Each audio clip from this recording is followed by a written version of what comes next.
This presentation is supposed to show how successful and innovative female art has changed throughout history. The time frame is from the Middle Ages all the way up to modern day, and there are multiple art examples from each era. The Middle Ages was a very limited time for art.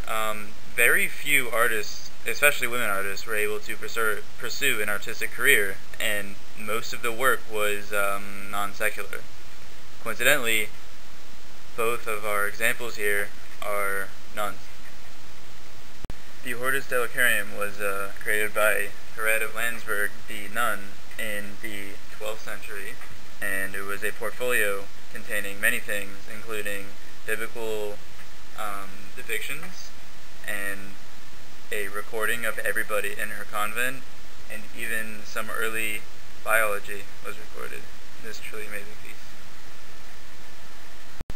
Civius is the recording of all of the nun Hildegard von Bingen's visions she reportedly received from God, and this piece is noteworthy because a female was in the position to tell men what to do, and this was ordained by the Pope, and that eventually led to her downfall because she had power.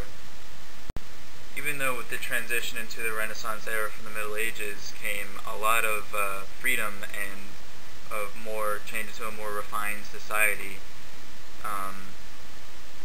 still females were discriminated against and not able to pursue a career in art if they wanted to. Susanna and the Elders by Artemisia Gentileschi is not only a great looking piece, as it shows great influence of Caravaggio and just fantastic detail, the shadows and the texturing, but she also acknowledges the male gaze as a female and truly depicts the story that Susanna the Elders represents, instead of showing Susanna as in a submissive position as she had been depicted in previous art renditions of the scene. His portrait of Queen Elizabeth of Spain by Sofonisba Anguissola is special because it shows how uniquely she was able to make a career out of being a pioneer in this portraiture, as she was hired by the Spanish court to paint for a while, and she is considered a predecessor to most of the female artists that succeeded in the Renaissance.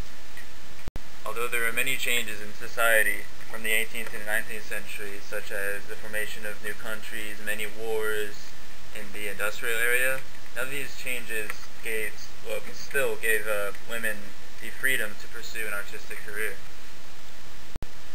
Rachel Ruysch is one of the few exceptions from this time period, as she was able to make a complete career out of painting flowers. This example of still life with bouquet of flowers and plums. She has realistic and lifelike depictions of ornamental setups, and she made a lot of money with her career. Some of the art like this that did emerge from this time period from female artists was considered folk art, and it was a much simpler kind of art style, and it was heavily implicative of the cultural background of the artists, such as Eunice Pinney in The Cotter's Saturday Night. Bible Quilt by Harriet Powers shows how during this time period, because women had such a restricted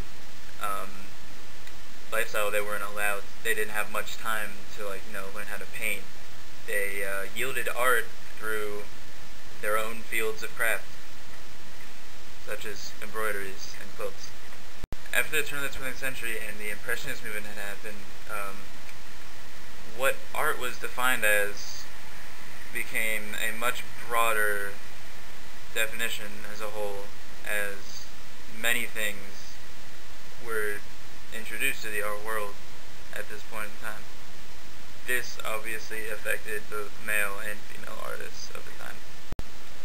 The Middle Ages was a very limited time for art. Very few artists, especially women artists, were able to pursue an artistic career, and most of the work was non-secular. Coincidentally, both of our examples here are nuns.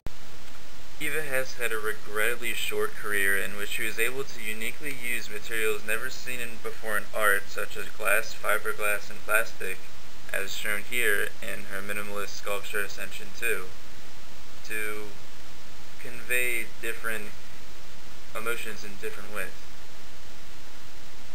Marina Abramovich is considered to be one of the best performance artists out there.